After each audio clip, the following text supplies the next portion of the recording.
Bonjour, c'est Thibault Lambert et vous écoutez Code Source, le podcast d'actualité du Parisien. Toute l'équipe de Code Source vous souhaite une très bonne rentrée. Petite info pratique, la nouvelle appli du Parisien vous permet d'écouter désormais Code Source ou Crime Story tout en lisant nos articles, alors n'hésitez pas à la mettre à jour sur votre smartphone. C'est le procès d'une affaire hors norme qui s'ouvre le lundi 8 septembre devant la cour d'assises du Doubs à Besançon. Frédéric Péchier, un ancien médecin anesthésiste réputé, est jugé pour 30 empoisonnements, dont 12 mortels. Il risque la prison à perpétuité. Cet homme de 53 ans est accusé d'avoir voulu nuire à des collègues rivaux de sa clinique en empoisonnant leurs patients pendant des années, sans se faire repérer, le tout avec des produits qui provoquaient des arrêts cardiaques ou encore des hémorragies. Code Source vous résume aujourd'hui tout ce qu'il faut savoir sur cette affaire complexe avant le procès avec Louise Colcombet, journaliste au service police-justice. C'est elle qui couvre cette audience pour Le Parisien.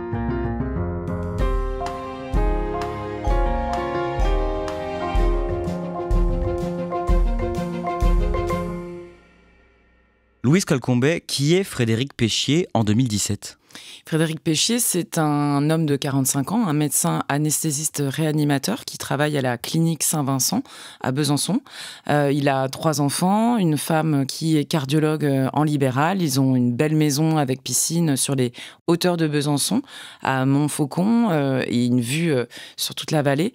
C'est un homme qui est aussi un notable, il joue au golf, voilà. Il est connu parmi les médecins de Besançon. Et c'est un médecin apprécié dans sa clinique ? Très apprécié. Il a une excellente réputation. La clinique elle-même a une excellente réputation, mais lui, il est considéré quasiment comme le meilleur. Et c'est quelqu'un de très investi, c'est-à-dire qu'il est le premier arrivé à 6h du matin, le plus souvent. Il n'hésite pas à repasser voir les patients de ses confrères, alors que rien ne l'y oblige. Il voit les siens avant, après les opérations. Voilà, c'est quelqu'un qui est curieux, qui essaye de proposer toujours des nouveaux protocoles pour s'améliorer et à faire progresser les autres. Cette affaire éclate en janvier 2017 lorsqu'une patiente de 36 ans qui est en bonne santé, Sandra Simard, fait un arrêt cardiaque inexpliqué pendant une opération dans cette clinique. Quel est le problème avec Sandra Simard ? Elle a 36 ans, elle est en bonne santé, elle n'a aucun antécédent, il n'y a aucune raison qui explique cet arrêt cardiaque, surtout aussi brutalement. Et donc ça intrigue. Heureusement pour elle, elle est sauvée quand même par la clinique, on lui donne le bon antidote. Et puis elle va quand même faire 3 jours de coma, mais elle va pouvoir s'en sortir néanmoins. Personne ne comprend comment ça a été possible. Et ça intrigue l'anesthésiste qui s'était occupé d'elle. Évidemment, elle veut comprendre, c'est une jeune médecin. Quand ça vous arrive, les médecins vous disent tous que c'est traumatisant. Donc elle veut savoir pourquoi cette jeune femme a frôlé la mort. Et donc elle s'en ouvre à l'hôpital où a été transférée Sandra Simard, à un grand professeur qui est spécialisé en anesthésie et qui lui dit qu'effectivement, il partage ses doutes. Il va alors lui conseiller de saisir l'ensemble du matériel qui a servi à opérer Sandra Simard. Et qu'est-ce qu'elle découvre ? On part à la déchetterie, en fait, finalement, recomposer tout le matériel, saisir toutes les poches d'injection, y compris celles qui sont a priori sans médicaments. Et dedans, on va analyser les poches de perfusion.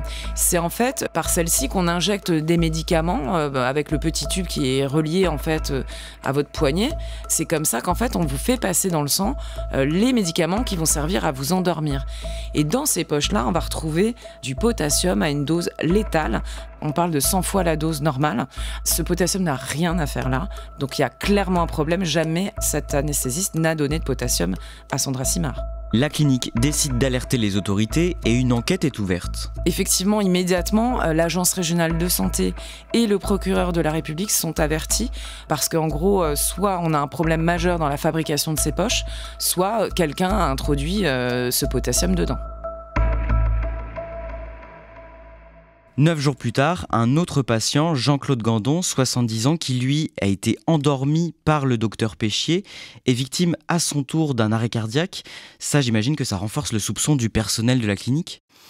C'est très rapproché, 9 jours, un EIG, comme on appelle ça dans le jargon, c'est-à-dire un événement indésirable grave.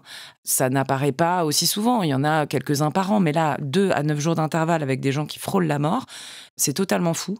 Et surtout que dans le cas de Jean-Claude Gandon, les poches, il les trouve percées. C'est-à-dire qu'elles coulent sur le côté, quand on les prend dans les mains, ça fuit, etc. Donc là, clairement, il y a de la malveillance.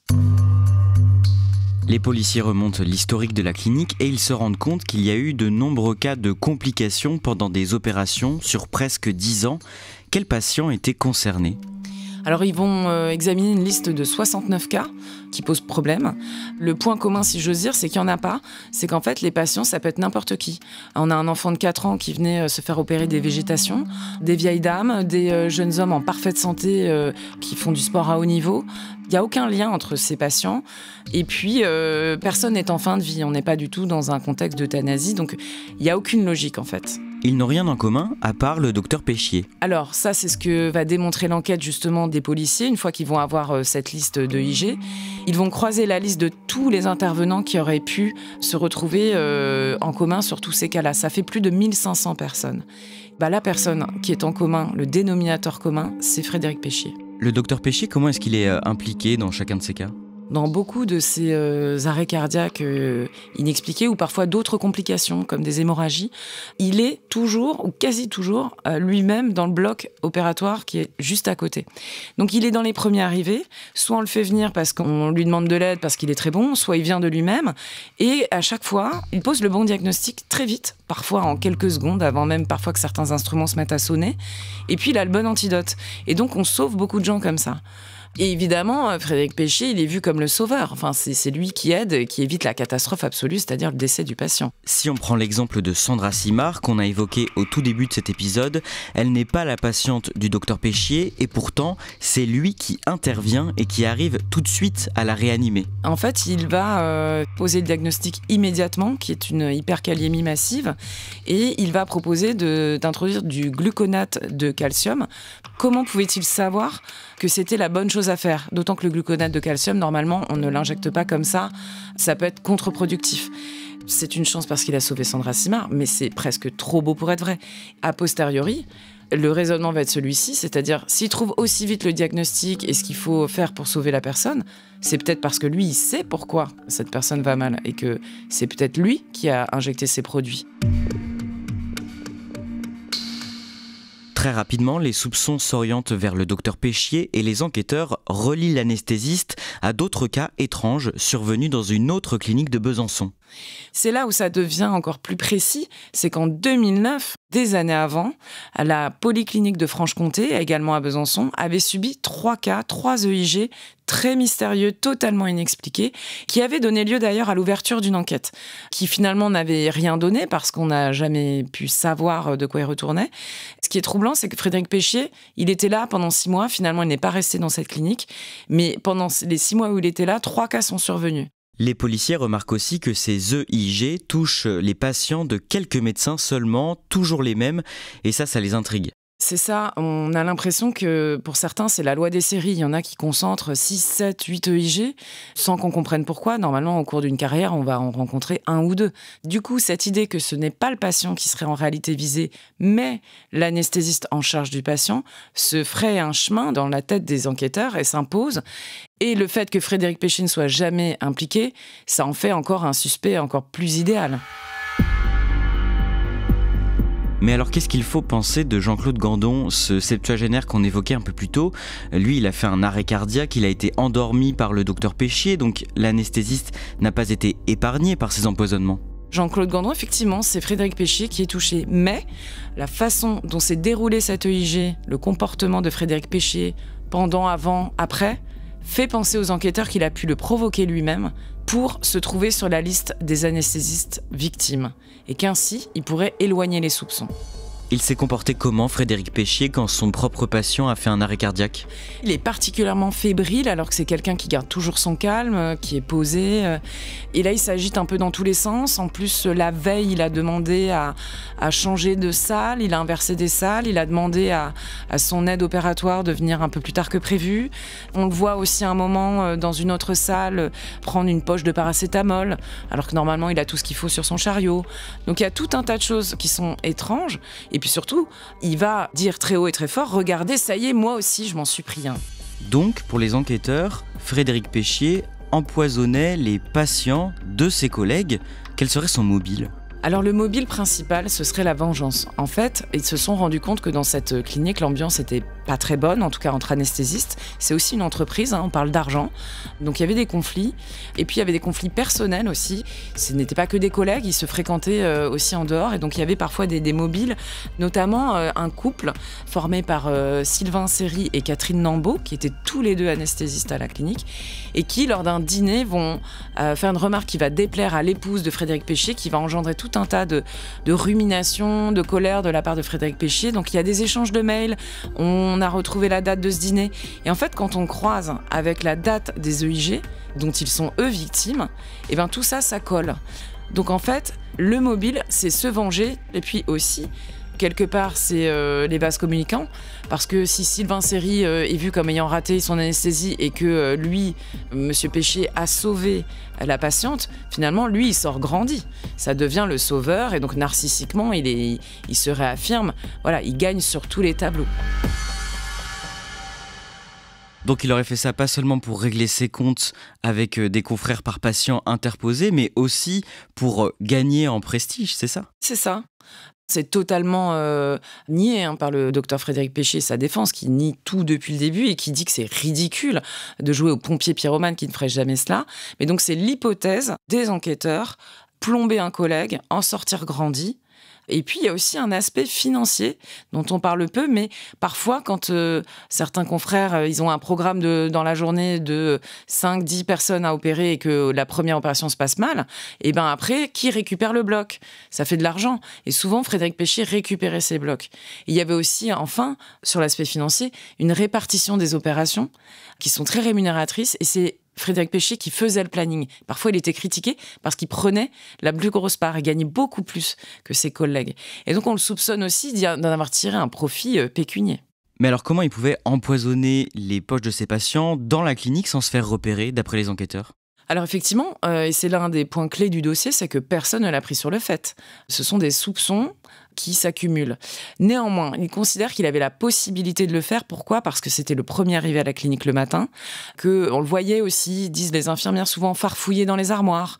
Donc en fait, on pense que le matin, à l'avance, ou parfois le soir avant de partir pour des opérations du week-end ou du lundi, il pouvait prendre une poche avec une seringue en soulevant un tout petit peu l'opercule qui protège l'embout d'entrée.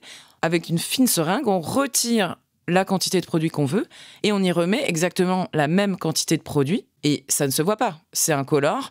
Quand on va prendre cette poche, personne ne va se rendre compte à l'œil nu qu'elle a été trafiquée.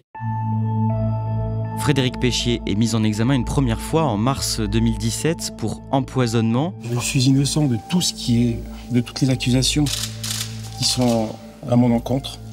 J'ai foi en la justice et j'espère que l'affaire va vite avancer. Mais l'enquête ne va pas s'arrêter là, elle va durer près de 7 ans, jusqu'en février 2024. Pourquoi ça a été si long ? Ça a été si long parce que déjà on est dans le domaine médical, donc il a fallu que le parquet de Besançon soit assisté d'un spécialiste, d'un médecin spécialiste qui les a conseillés. Il a fallu faire beaucoup d'archivage, de reprendre tous les dossiers médicaux, il y a eu beaucoup d'expertises et de contre-expertises. Il a aussi fallu exhumer des gens, obtenir les autorisations des familles. Il a fallu aussi reconstituer tout le parcours de Frédéric Péchier, tous ses mails, tous les événements survenus dans la clinique. Entendre une multitude d'infirmières, de chirurgiens, de personnel en tout genre, dans 2 cliniques. Ça a pris énormément de temps et on s'est rendu compte de quoi aussi ? C'est qu'en fait, le produit utilisé n'était pas toujours le même. Il y a du potassium, mais il y a aussi de l'adrénaline qui va provoquer encore une autre complication. Il y a eu des hémorragies dont on se rend compte que c'est encore un autre produit. Parfois des mélanges de produits. Donc tout ça a été très complexe. C'est une instruction monstre, mais parce que l'affaire elle-même, elle est hors norme. À la fin de l'enquête, le docteur Péchier est soupçonné d'avoir empoisonné combien de patients ?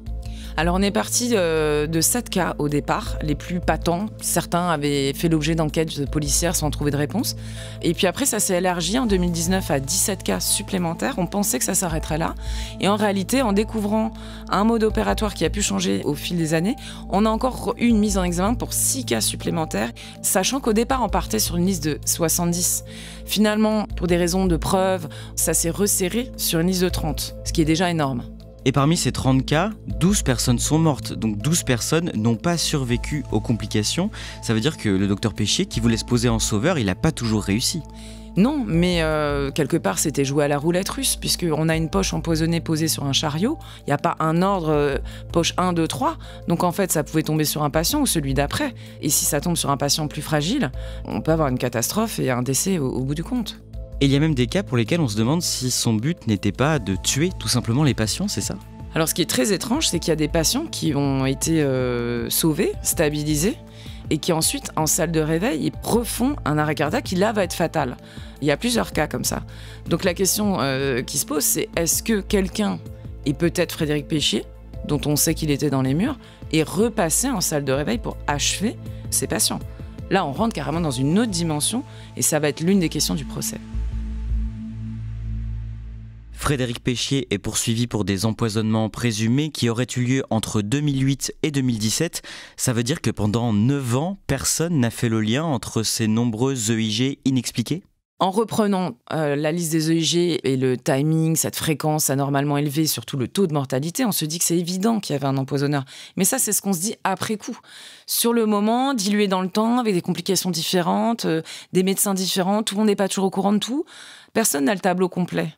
Donc c'est aussi plus facile de s'aveugler. Et puis il y a des enjeux financiers pour cette clinique. Elle n'a aucun intérêt à la crier partout qu'elle a des empoisonnements en série ou des morts en série. Alors il y a eu des moments où en fait quand même, certaines personnes se sont dit bon là on en a quand même beaucoup, etc. À un moment d'ailleurs, Frédéric Péchier rassure une infirmière, elle lui dit ne t'inquiète pas, j'ai regardé les statistiques, on est dans les normes. D'ailleurs je suis référent sur ces questions, ce qui était faux. Après ça, il y a une pause pendant 6 mois, il n'y a aucun EIG à la clinique. Il y a eu aussi un moment quand les cas dans l'autre clinique à la Polyclinique de Franche-Comté sont survenus. Le nom de Frédéric Péchier avait un petit peu circulé parce que, comme par hasard, la personne qui était touchée, l'anesthésiste en charge, c'était celui avec qui il était en conflit dans cette nouvelle clinique. Mais le fait est qu'à ce moment-là, Frédéric Péchier, sur le 2e EIG, il n'est pas présent. Et le 3e, il est parti, il vient de repartir dans une autre clinique. Donc il l'exclut en se disant, il n'était pas là. Finalement, c'est plus complexe que ça parce qu'on pense qu'il a pu laisser des poches de perfusion avant de partir, un peu dans un placard et en se disant advienne que pourra. Louise Colcombet, que répond Frédéric Péchier face à des accusations aussi graves ? Alors on l'a dit, il le dit depuis le premier jour, il est innocent de tout cela, il s'en défend vraiment fermement. Jamais vous n'avez fait ça ? Non, absolument pas, jamais. Il n'y a aucun élément qui puisse, de façon formelle, prouver ma culpabilité. Moi, j'ai pu le rencontrer lors d'une interview, une longue interview en 2023. Il a réponse à tout ce qu'on lui présente. Évidemment, lui, il dit qu'il est victime d'un empoisonnement, Jean-Claude Gandon. Pour certains cas, il pense qu'il a pu avoir des erreurs de ses confrères, des erreurs médicales, et que finalement, c'est bien commode aussi de lui faire porter le chapeau. Il a même presque un coupable de substitution, c'est son ancien ami qui était devenu son ennemi, Sylvain Seri, parce que dans le cas de Jean-Claude Gandon, Sylvain Seri est venu aider Frédéric Péchier à poser le bon diagnostic, et donc il dit que potentiellement ça peut être lui. Et puis c'était un empoisonnement avec un produit spécifique que n'utilisait que le docteur Sylvain Seri. Le procès, qui doit s'ouvrir devant la cour d'assises du Doubs le 8 septembre, devrait durer 4 mois. Frédéric Péchier comparaît libre. Il n'a jamais été incarcéré dans cette affaire ? Oui, ça paraît incroyable, mais il faut rappeler qu'en fait, la détention provisoire, c'est l'exception. Et que la liberté est la règle. C'est ce qui est dans les textes. Il y a plusieurs critères qui permettent de savoir s'il faut laisser quelqu'un ou pas dehors, et notamment la question de savoir s'il peut recommencer. La question s'est posée en 2017, puis en 2019, puis à nouveau lors de la dernière mise en examen. Le fait est que, étant soupçonné d'avoir agi uniquement dans un cadre précis, avec des produits qu'il n'a pas sous la main aujourd'hui, dans le cadre d'une opération, c'est pas la même chose que quelqu'un qui va aller donner des coups de couteau dans la rue. Donc il a été laissé dehors. De toute façon, vu la longueur de l'instruction, il ne serait pas resté 8 ans en prison. On ne peut pas laisser les gens indéfiniment en détention provisoire. Donc il a été choisi de l'éloigner de Besançon. Et il vit depuis plusieurs années chez ses parents, près de Poitiers, où il vit dans sa chambre d'adolescent. Et il est dans quel état aujourd'hui ? Alors, il va très mal. On peut facilement se le figurer. De toute façon, il a tout perdu. Qu'il soit coupable ou innocent, pour lui, sa vie est fichue. Il peut évidemment plus travailler, donc subvenir aux besoins de sa famille. Sa femme a divorcé. Elle l'a soutenu longtemps, mais elle a refait sa vie. Il n'a pas vu ses enfants grandir. Il a fait une tentative de suicide. De chez ses parents, il s'est défenestré. Il avait un taux d'alcoolémie énorme dans le sang. Il fait plus rien de ses journées. Il est à la fois très combatif dans le sens où il connaît très bien son dossier, mais il est aussi par moments un peu dans un côté complotiste où il pense qu'en fait tout le monde veut lui faire porter le chapeau de manière injuste. C'est quelqu'un qui en fait traîne un mal-être depuis longtemps, mais là il est vraiment extrêmement mal, quoi. 4 mois de procès, c'est très long et il est le seul accusé. Alors est-ce que sa santé mentale fragile ne risque pas de perturber la durée des débats ? C'est vraiment la question que tout le monde se pose. Il va être cloué au pilori de A jusqu'à Z, puisque tout le monde va venir expliquer ce qu'il sait. Il n'y aura pas beaucoup de témoins des charges, donc ça va être compliqué. C'est long, hein. Ça peut être 8 heures, 9 heures par jour. Il n'est pas exclu, d'ailleurs, ça existe, qu'on puisse demander à ce que, pour sa propre sécurité, il soit incarcéré le temps du procès, ce qui permettrait de même le protéger de lui-même éventuellement. Donc voilà, on va voir ce qui va se passer pendant ces 4 mois. Pendant ce procès, des patients de la clinique Saint-Vincent et de la polyclinique de Besançon qui ont survécu aux empoisonnements vont venir raconter les conséquences que ces EIG ont eues sur leur vie. Est-ce que vous avez quelques exemples à nous donner ? Tous ont un trauma psychologique, ça c'est clair. Certains ne peuvent plus voir une seringue ni aller dans un hôpital. Et puis, si on prend le cas de Jean-Claude Gandon, en fait, comme son arrêt cardiaque est survenu en pleine opération, on a dû tout arrêter en catastrophe, refermer, etc. Aujourd'hui, il souffre d'un cancer de la prostate qu'on ne peut plus opérer. Donc, en fait, il a une épée de Damoclès au-dessus de la tête à cause de cet empoisonnement. C'est une conséquence très grave pour lui. Sandra Simard, dont on a parlé, elle a fait du coma, elle n'est pas revenue totalement comme elle était avant. Elle a des troubles de la mémoire. C'est difficile pour elle. Et puis, il y a tous ceux qui sont décédés. Ils ont laissé derrière eux des familles dans l'incompréhension. Les familles de ces personnes décédées, qu'est-ce qu'elles attendent de ce procès ? En fait, on leur a vendu pendant toutes ces années, et sans doute pour les dissuader de faire un quelconque procès aussi, que c'était pas de chance. Quand en médecine, on n'expliquait pas toujours tout. Parfois, on leur a dit, écoutez, on va quand même faire une autopsie. Et finalement, il y a enquête, on ne sait pas. Par exemple, le premier cas, 2008, Damien Yellen, qui est le premier de la liste, sa famille a toujours su qu'il n'est pas mort naturellement. Il y avait un surdosage massif. Toutes ces années, on leur a dit, non, on ne sait pas. Il faut attendre 2017 pour leur dire que c'est un empoisonneur. Il faut attendre 2025 pour un procès. Et donc, je pense à sa fille Amandine, qui a été aussi à l'origine de la création d'une association de victimes, qui va enfin, en fait, avoir une réponse autre que c'est pas de chance ou on ne sait pas. Je pense que la reconnaissance de ce que c'était pas le hasard ou la malchance est importante pour toutes ces familles.